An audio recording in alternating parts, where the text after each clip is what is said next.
Hey guys, it's Glenn here from jazzpianolessons.online. Glad you can join us this week.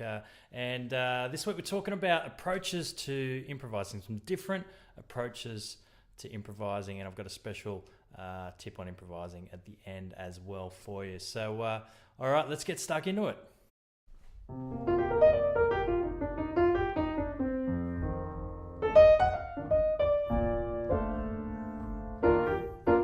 All right, guys, so we're looking at 4 different methods of thinking about, or approaches, I should say, of looking at improvising.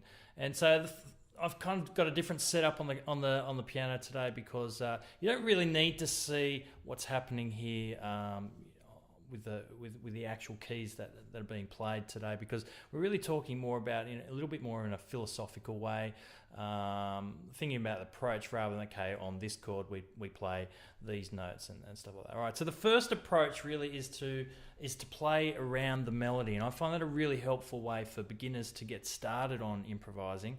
So, let's say Autumn Leaves, for example.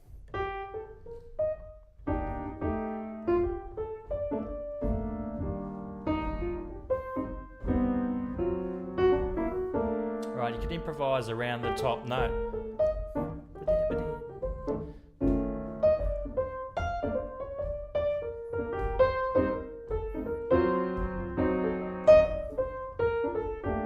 All right, so it's kind of starting on that note, finishing on that note, finishing my phrases on that note, just really kind of moving around the melody. I mean, you could do it a whole bunch of different ways, but using the same kind of idea. 2, 3, 4, 1.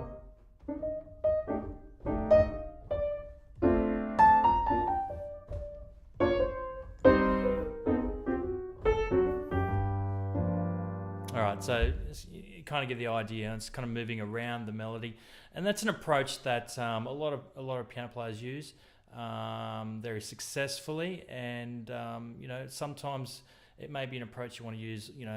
Even if you're an advanced player, sometimes it's an approach you want to use for a particular song, and other times it's not, and that's cool too. But we'll look at another approach is to really think about.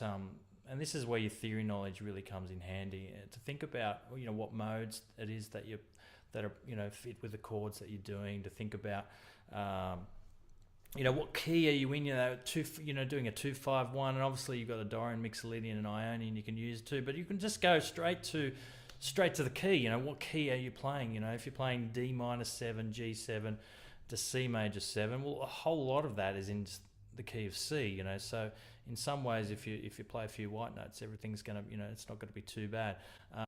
It's not going to sound amazing either, but you can get away with that. 2, 3, 4, 1.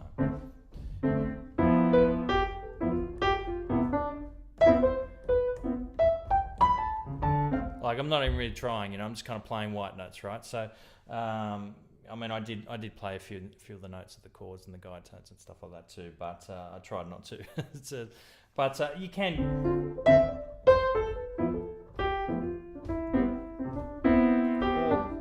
It's just white notes when you're in the key of C. When you're in the key of B flat, you just got to make sure you're playing a B flat and an E flat, because B flat major's got the 2 flats in it. So that's a different approach. The first approach is kind of think about the melody. The second approach is to think about all of your theory knowledge, think about what chords you're playing, and try and play something appropriate that fits with that.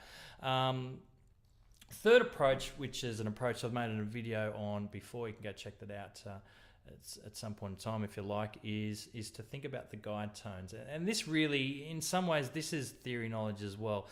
But it's a very specific way of kind of narrowing down your options, and it really does help. I mean, when we think about the melody of Autumn Leaves, it does actually use that guide tone quite a lot. So, but we can equally use the other guide tones. So the guide tones are the 3 and the 7 of the chord that you're playing. So, if we're playing C minor 7, so here C minor 7 is E flat and B flat. They're the guide tones, the 3rd and the 7th of that chord, right? So the melody's E flat.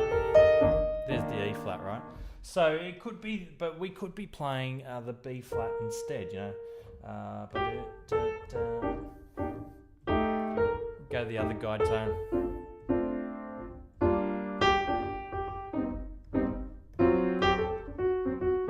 Alright, so that's the guide tone, you know, and I didn't move around much from that, but there's another video on that if you want to go check that out too, so which goes into more depth. But I just want a bit of an overview of different ways of approaching improvising, especially if you're a beginner. Should be really helpful for you. The next way to approach improvising, and people do this very successfully, is to completely use your ears, you know, to play by ear. And I actually find that you know, sometimes this playing by ear gets a bad rap, you know, like, oh, I can't read music, you know, I'm not really an educated musician and stuff like that. Well, I'd actually prefer to have a really great ear than to have a great knowledge of what I'm doing. Now, I'd prefer to have both, obviously, but if you have a great ear, well, that's a fantastic, you're equipped really well for playing jazz and pretty much, you know, many types of music as well. All right, so playing by ear, one of the beautiful things about playing by ear is that you can you're much more able to play something that's fresh, something that's kind of new, or something that is more meaningful than just, you know, whacking out you know, something that you already know. I mean, if you're playing a 2-5-1 and you've rehearsed a lick and you used that, that's great. And you know, so you've used a lick, you've used a mode, or whatever it is that you want to do.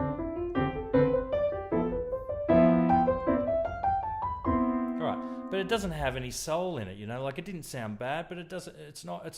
You know, it's not coming out of my soul and touching somebody else's soul in another way, right? So, but when we use our ear, it really comes from within us, because we're you know, it comes from within us when we think about the ear. We really got an idea. It's come from, I don't even know what note it is. Doesn't really matter. It's come from me, and then I want to use that. Find out what that is on the piano and kind of play it. Now, when this is difficult for some people to start with, but what I find really helpful with my students, and this is a great tip for you guys, is to sing along with what you're playing. Now, I find that even if, you know, you're singing along, so 1, 2, 3, 4.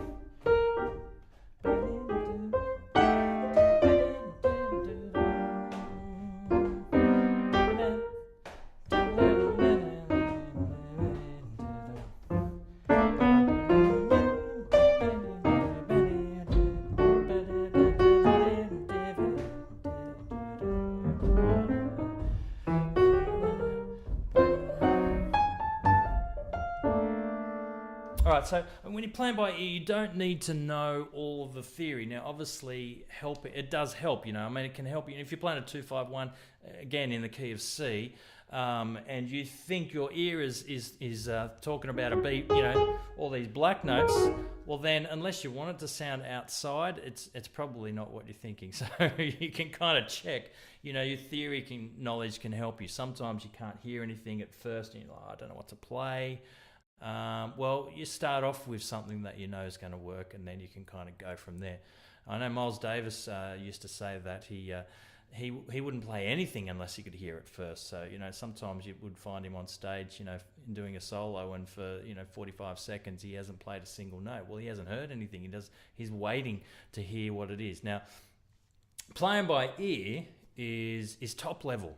You know, the first level is to kind of, you know, I guess, to plan out, you know, what you're doing, and to kind of, you know, every time you get to that particular part in the song, you kind of got some idea of what you might do.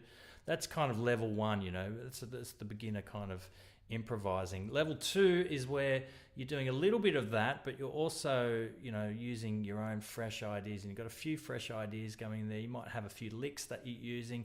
Maybe you're tweaking some licks that you've practiced, you know, that kind of thing. That's kind of level 2 playing for me, you know, or intermediate kind of jazz playing. And the top level jazz playing is where you're doing something fresh all the time, you know. So really playing from your heart and really just kind of playing. Now, you do need a good ear for that. So there's plenty of videos on that out there. I'll do some later on about how you can improve your your oral skills, your listening skills, and how you can get better at that. So we'll do something about that soon. But so that's anyway. I really want to encourage you anyway, just to sing as you're playing. Now, one of the great advantages of that, and this is one of the tips, an improv tip for you, is that you will start to have better phrases when you sing what it is that you're playing, even if you're singing the wrong note and you're playing C minor 7 and you're singing an F sharp, or you think you want to hear an E flat or whatever, but you end up playing a C because you're not really sure what it is. It's okay. What you'll find is that as you sing, because you need to take a breath, you will start doing phrases a little bit better. So we're going 1, 2. You've got to take a breath, right? So I've stopped playing.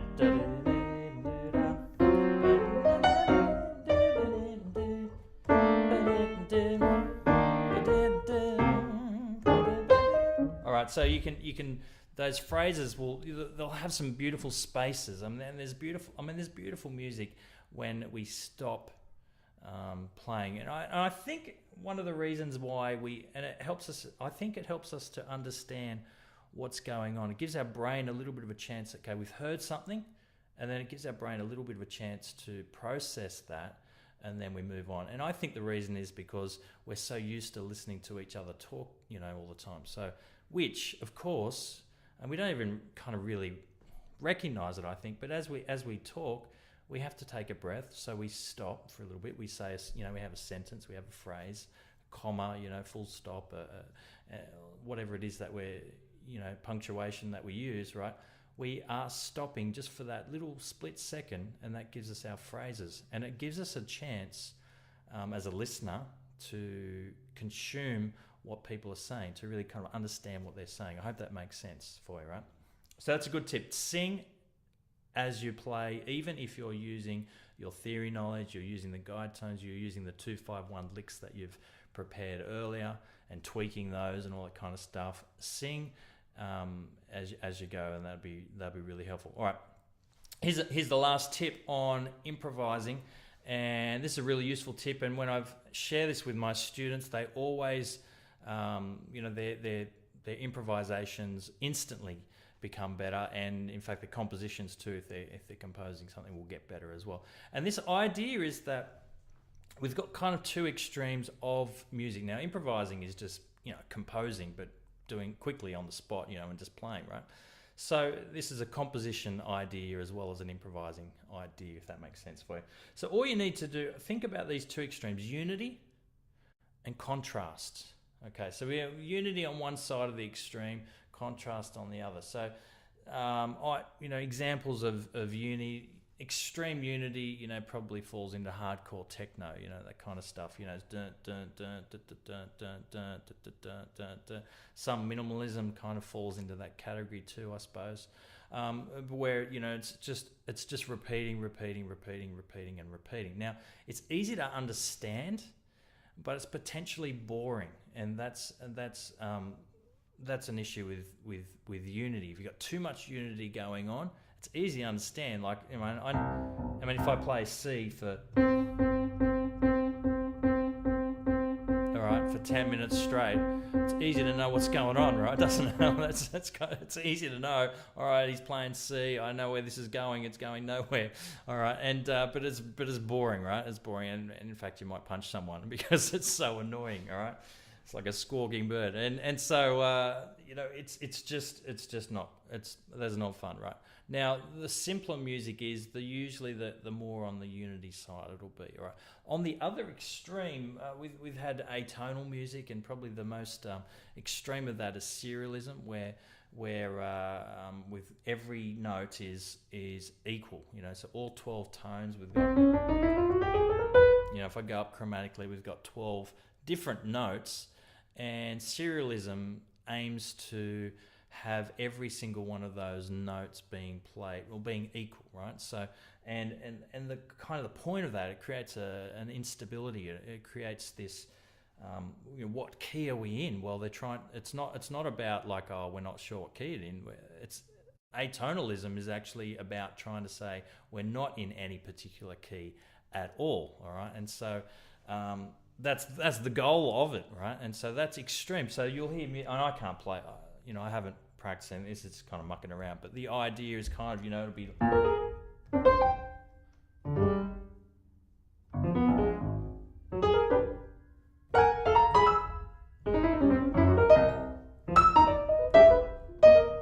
right. So that's kind of, that's a little bit of jazz atonalism, right? So you don't really know what's going on, and it's kind of hard to kind of follow what's going on, right? So that's extreme on the contrast kind of thing. Something different, right? Everything's different. Unity, everything is the same, right? We want something in the middle, right? And it depends. It will depend on your audience. And so, who's your audience? Who are you playing for? Jazz musicians will want to hear something that's new, something fresh. They want to hear something surprising. All that kind of stuff. Whereas, pop music might be a little bit more. It's more conservative, and it's more based around 4 chords. It's something that's not surprising. By the time you've heard the chorus for the second time, you're already singing along with it because you know how it's going to go. Like, there's nothing really surprising. A few little things that make you go, oh, that's interesting. Yeah, cool. All right. Where jazz is a little bit more on that side of contrast. Now, when you're thinking about your solo, I'm sorry, it's taken a long time to get to this spot. I want you to think about how can you repeat something but also make something new. So you can think about different patterns. So we've got, for example, this one, the classic Beethoven song, right? It's got the 1, 2, 3, 1, 2, 3, like 1, 2, 3, and then 1, 2, 3, and then something down. 1, 2, 3, and then something down. 3 repeated notes and then something down. It repeats that over and over again in different places and different speed and all that kind of stuff. But there's something that hooks you together because you're like, yeah, cool, I get it. Now, if I want to play something atonal and still kind of make it sound okay, if I just put in something that helps the listener to know what's going on, it can really help. So if I chuck down a B flat.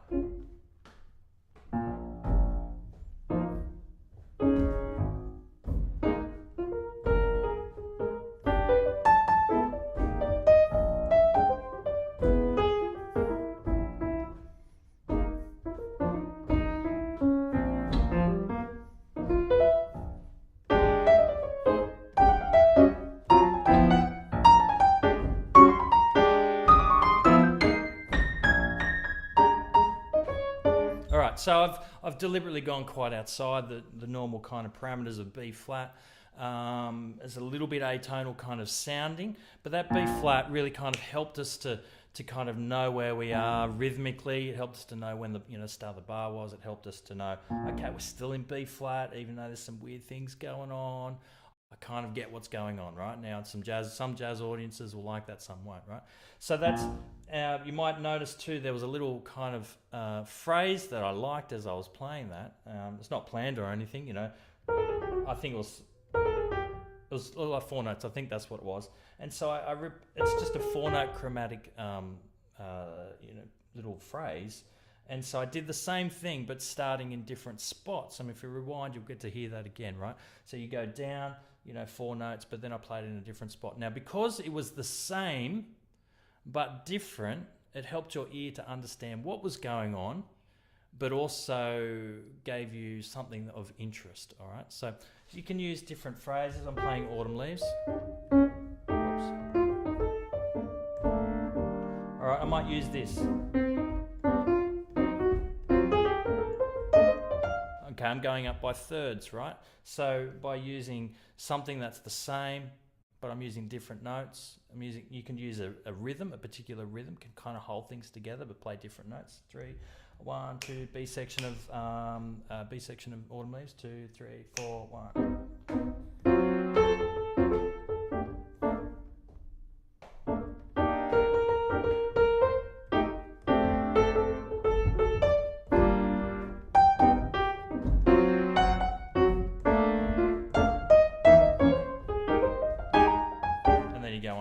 Do something else, but you can hear how it can create interest by being something that's a little bit unusual perhaps, but you put it together with playing it a few times in different spots, in different ways, and that can kind of hopefully help. There's my tip for you. So we've got playing around the melody, modes, theories, use your ears, use your 2-5-1 licks, and don't forget about that kind of idea about using unity and contrast to make your solos a little bit better. Guys, if you like the video, please subscribe and like and share, and hope you're doing great. I'm Glenn from jazzpianolessons.online. Catch you later. Bye.